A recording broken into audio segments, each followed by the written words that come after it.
আসসালামু আলাইকুম, সবাই কেমন আছেন? আল্লাহর রহমতে আমরা ভালো আছি। এই তো আজ আমি চলে যাচ্ছি আমার বড় বোনের বাড়িতে। এই তো আমি, আমার মেয়ে, আমার বোন এবং ভাইয়ের বউ, ছেলে মেয়ে সবাই মিলে একসাথে যাচ্ছি আড্ডা দিতে দিতে। এই দেখেন রাস্তাগুলো দেখতে মাশাআল্লাহ অনেক সুন্দর।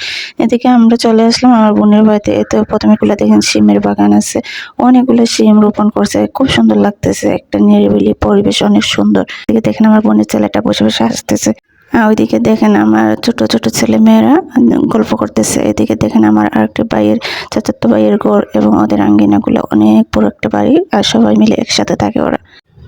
এই তো এখানে আমার বোন একটা বেগুন গাছ রোপণ করছে, এদিকে ওরাও শিম রোপণ করছে, আর এদিকে ওর ঘরটা, এখানে একটা লিচু গাছ আছে এবং পেয়ারা গাছ। পেয়ারাটা খেতে অনেক টেস্টি। এদিকে দেখেন আমার বোনের মেয়ে ফুল গাছ রোপণ করছে এখানে। আবার চারিদিকে নেট দিয়ে রাখছে, যেহেতু অনেক বাচ্চাগুলো আছে তাই ও একটু নেট দিয়ে রাখছে। এই দেখেন আমার বোনের ঘর, ওটা আমার সবচেয়ে বড় বোনের ঘর, এখানে ও থাকে। এটা আমাদের পুরাতন বাড়ি, আমার দাদার বাড়ি ছিল এখানে। আমার বাবা শৈশব এখানে, অনেক বড় বাড়ি আমার দাদার। আর এই বাড়িতে আমার বোন থাকে। এখানে দেখেন আমার বোনের মেয়ে একটু আলু এবং রসুন পেঁয়াজ এগুলো কেটে নিতেছে। এরপর আমরা একটু চা খাইতেছি সবাই মিলে। সবাই মিলে চা খাওয়ার মজাটাই অন্যরকম, যেহেতু সবাই মিলে এসেছি তাই অনেকগুলো কাপ দেখেন এখানে এগুলা চা এখানে ডাল হয়েছে। এদিকে বোনা কিছু একটা বসিয়ে নিতেছি আমি, যেহেতু অনেকগুলো মানুষ তাই একটু বড় পাতিলে বসিয়ে নিলাম। আর মাটির চুলার রান্না তো একটু অন্যরকম স্বাদই লাগে। এদিকে দেখেন আগুন কি সুন্দর হইতেছে।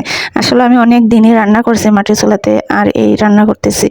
এরপর আমার বোন কিচেনটা আমাকে, এদিকে দেখেন আমার বোন মুরগির মাংসটা পরিষ্কার করে দিচ্ছে এবং আমি মুরগির মাংসটা রান্না করে নিচ্ছি। অলরেডি আমার রান্নাটা শেষ হয়ে গেছে প্রায়। কেউ ও ডিম সিদ্ধ দিয়ে দিতেছে এবং বেগুনি করে নিতেছে। পরে আমরা বাচ্চাগুলোকে খানি দিয়ে দিছি, যেহেতু ওরা ছোট মানুষ ওদেরকে আগে দিয়ে দিছি। দেখেন এখানে ওরা আড্ডা দিয়ে দিয়ে খাইতেছে।